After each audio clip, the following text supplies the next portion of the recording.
तो आज हम लोग पढ़ेंगे अवतल दर्पण में सिद्ध करें कि R बराबर 2F। ठीक, तो चलते हैं हम लोग अवतल दर्पण में सिद्ध करने। तो इसे सिद्ध करने से पहले हमें कुछ बेसिक नॉलेज लेना पड़ेगा, ठीक, जो ज्यामिति से रिलेटेड है। चलिए सीखते हैं। देखिए, जैसे ये एक त्रिभुज है बुआ, ये त्रिभुज का नाम हम लोग रख देते हैं ABC। ठीक, तो देखिए ए का संगत भुजा, ए का सामने वाला भुजा कौन सा है? BC। तो अगर इससे हम लोग कहें तो कहेंगे ए का संगत भुजा कौन है बुआ? BC। और B का संगत भुजा कौन है? तो AC। और C का संगत भुजा कौन है? तो AB। ठीक, हमें संगत भुजा जरूरी है समझना, हमें संगत भुजा की आवश्यकता होगी, इसीलिए हम लोग सीख रहे हैं कि A का संगत भुजा कौन है? BC। B का संगत भुजा कौन है? AC। और C का संगत भुजा कौन है? AB। ठीक, मान लीजिए कि AB और CD दो समानांतर रेखा है और इसे एक तिरछी रेखा काटती है। ठीक, तो यह कोण और यह कोण एकांतर कोण से बराबर होंगे। कहने का मतलब मान लीजिए ये 1 है, ये 2 है, तो कोण 1 और कोण 2 बराबर होगा किससे? एकांतर कोण से, एकांतर कोण से। ठीक बुआ, तो कई अभी एक यहाँ पर भी दिख रहा है, ये और ये, मान लीजिए ये 3 है, ये 4 है, तो कोण 3 बराबर कोण 4 किस कोण से? एकांतर कोण से। किस कोण से है? एकांतर कोण से। ठीक, 2 चीज सीखे, तीसरा चीज सीखते हैं। चलिए, तीसरा चीज है कि बुआ यह वृत्त है और वृत्त के केंद्र से परिधि पर खींचा गया रेखा जो होता है वह परिधि पर लंब होता है। आ रहा है ना? वृत्त के केंद्र से परिधि पर खींची गई रेखाएं वृत्त पर परिधि पर लंब होती है। तो ये सभी क्या होते हैं? लंब होते हैं वृत्त के परिधि पर।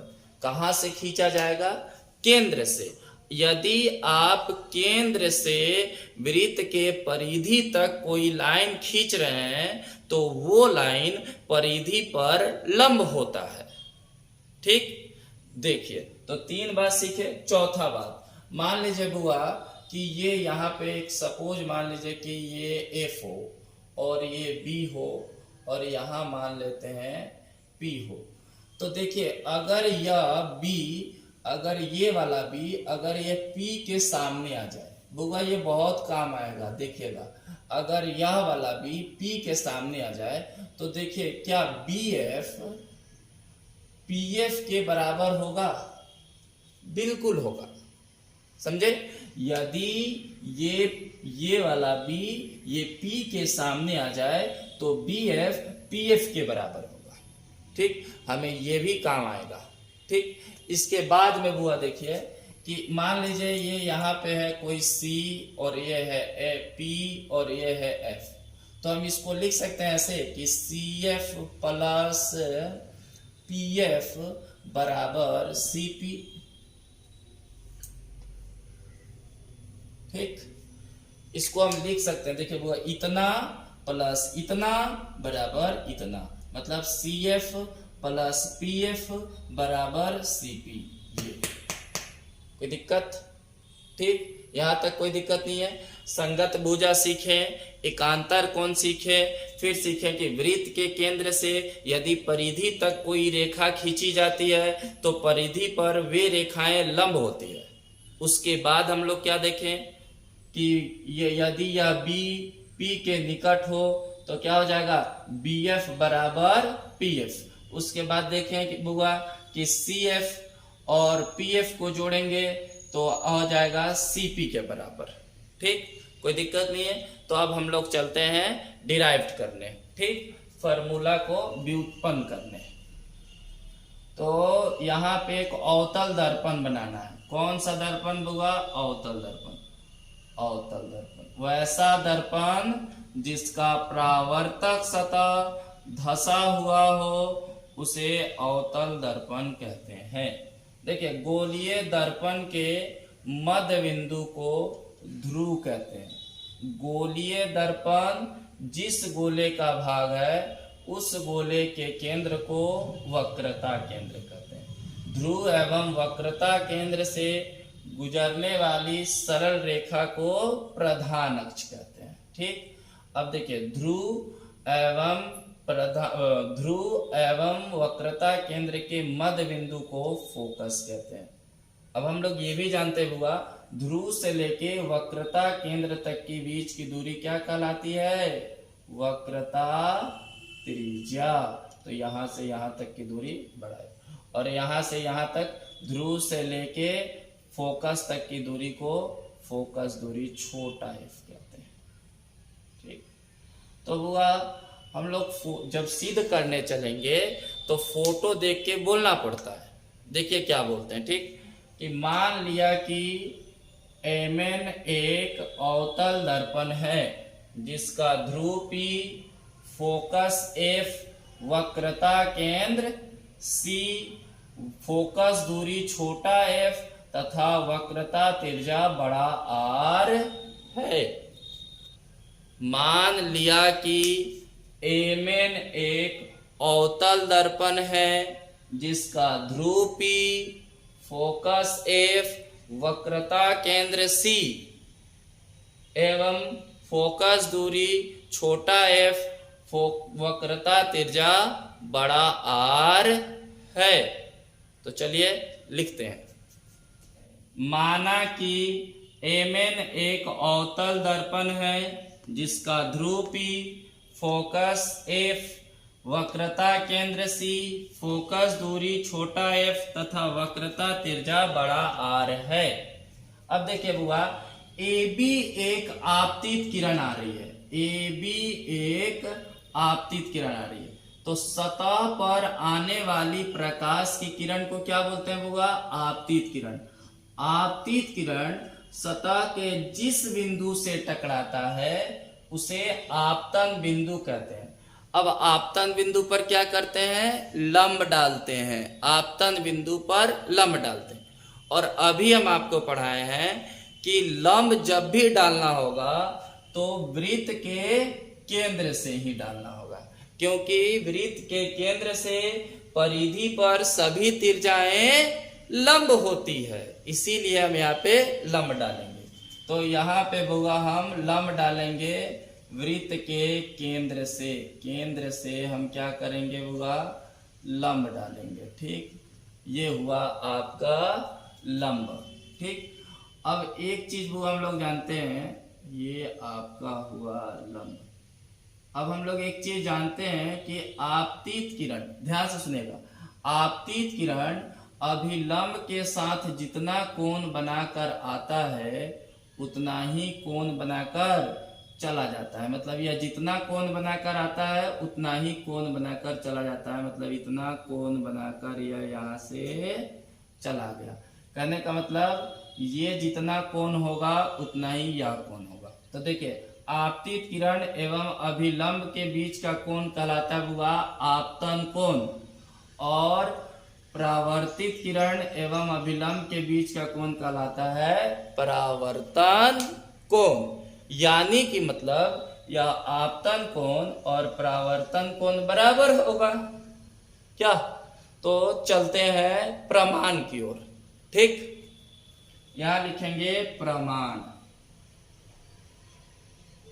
प्रमाण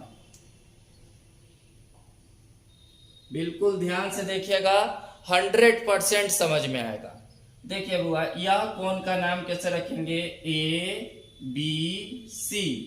तो लिखेंगे कोण ए बी सी, और इस कोण का नाम लिखेंगे सी बी एफ। देखिए ये वाला कोण का नाम सी बी एफ। तो लिखेंगे कोण सी बी एफ। और आपतन कोण और परावर्तन कोण बराबर होते हैं, कहां से, परावर्तन के नियम से। इसको फर्स्ट मान लीजिए और लिखिए परावर्तन के नियम से बराबर होगा, परावर्तन के नियम से,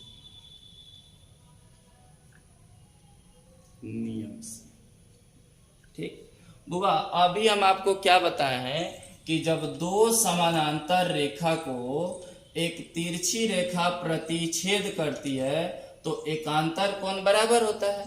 तो आप ध्यान से देखिए, ये प्रधान अक्ष और ए बी जो आपतित किरण आ रहा है यह एक दूसरे के समानांतर है, और ये जब समानांतर है एक इसको एक तिरछी रेखा काट रही है, ये वाला एक तिरछी रेखा काट रही है। तो जब ये तिरछी रेखा काटेगी तो ये वाला कोण और ये वाला कोण बराबर होगा, यानी कि मतलब अगर ये आई है तो ये भी क्या हो जाएगा, आई। कोई दिक्कत, ये वाला अगर आई होगा तो ये वाला भी कितना हो जाएगा, आई। तो ये कोण का नाम देखिए क्या रखेंगे, ए बी सी, लेकिन कोण ए बी सी बराबर कोण B C F, B C F, लेकिन कोण बी सी एफ, ये सेकेंड, दोनों आपस में बराबर है, कैसे, एकांतर कोण से, एकांतर कोण से, ठीक। अब देखते हैं बुआ एकांतर कोण से। तो समीकरण फर्स्ट और सेकेंड का देखिए, दोनों का LHS बराबर है तो RHS बराबर हो जाएगा। तो कहेंगे समीकरण पहला तथा समीकरण दूसरा से, समीकरण दूसरा से, समीकरण पहला तथा समीकरण दूसरा से। तो LHS बराबर है बुआ तो RHS बराबर हो जाएगा। तो यहाँ होगा कोण CBF बराबर कोण BCF, ये आपस में बराबर होगा। अब इसको यहाँ देखते हैं, ठीक। तो बुआ देखते हैं कोण BCF एंगल कहाँ बना है, B पर, और BCF कहाँ बना है, C पर। तो B का संगत भुजा, B का संगत भुजा कौन है बुआ, थोड़ा ध्यान से देखिए, CF, B का संगत भुजा है CF, तो लिखेंगे CF बराबर, और देखिए C का संगत भुजा, C का संगत भुजा है BF, BF, ठीक। बुआ इसको मान लेते हैं हम थर्ड इक्वेशन, ठीक। अब लिखेंगे चित्र से, चित्र से देखिए वो हम क्या बोले हैं, यदि ये वाला B ये P के सामने हो, एकदम सामने, ये वाला जो B है यदि ये P के ठीक सामने हो तो क्या BF PF के बराबर होगा, बिल्कुल होगा। इमेजिन कीजिए कि अगर यह BF अगर ठीक यहाँ हो, BF ये वाला B यहाँ हो तो ये BF ये PF के बराबर होगा, समझे। और यदि हम इसको नीचे ला देंगे तो गंदा हो जाएगा चित्र, इसीलिए हम थोड़ा सा ऊपर बनाया है, ठीक है। तो क्या लिखेंगे, लिखेंगे यदि B P के काफी निकट हो तो लिख सकते हैं PF बराबर BF, ये हो गया आपका हुआ चौथा इक्वेशन। अब लिखेंगे समीकरण तीसरा तथा समीकरण चौथा से, समीकरण तीसरा तथा समीकरण चौथा से, समीकरण चौथा से। अब देखिए बुआ इसका RHS और इसका RHS दोनों बराबर है, इसका RHS और इसका RHS दोनों बराबर है, तो LHS और LHS बराबर, कहने का मतलब CF बराबर PF। इसको हम मान लेते हैं फिफ्थ। सॉरी देखिए बुआ यदि Cp को लिखने का मन करे तो CF प्लस PF लिख सकते हैं, बिल्कुल लिख सकते हैं। तो लिखेंगे Cp बराबर क्या लिखेंगे, CF प्लस PF। अब हम लोग एक रिलेशन जानते हैं, ध्यान से देखिए, ध्रुव से लेके फोकस तक की दूरी को फोकस दूरी कहते हैं, लेकिन फोकस से लेके वक्रता केंद्र तक की दूरी को कुछ कहते हैं, नहीं कहते हैं। तो ये फालतू है, तो इसको हम हटाना चाहेंगे। तो देखिए बुआ, जहां हमको CF दिखाई देगा वहां हम PF रख सकते हैं, रख सकते हैं। तो देखिए यहाँ क्या रखेंगे, Cp बराबर CF की जगह क्या लिख देंगे, PF प्लस PF। अब देखिए ये Cp, एक PF और एक PF, 2PF। अब देखते हैं Cp क्या है। Cp ध्रुव से लेकर वक्रता केंद्र तक की दूरी को वक्रता त्रिज्या R लिखते हैं, और ये 2 है तो 2। उसके बाद में पूछता है ध्रुव से लेके फोकस तक की दूरी को फोकस दूरी F लिखते हैं। यहाँ आ गया बुआ रिलेशन R बराबर 2F। यही सिद्ध करना था बुआ, R बराबर 2F। एक क्वेश्चन कहता है कि किसी गोलीय दर्पण की वक्रता त्रिज्या फोकस दूरी के क्या होगी, दुगुनी। किसी गोलीय दर्पण की वक्रता त्रिज्या फोकस दूरी के दुगुनी होती है।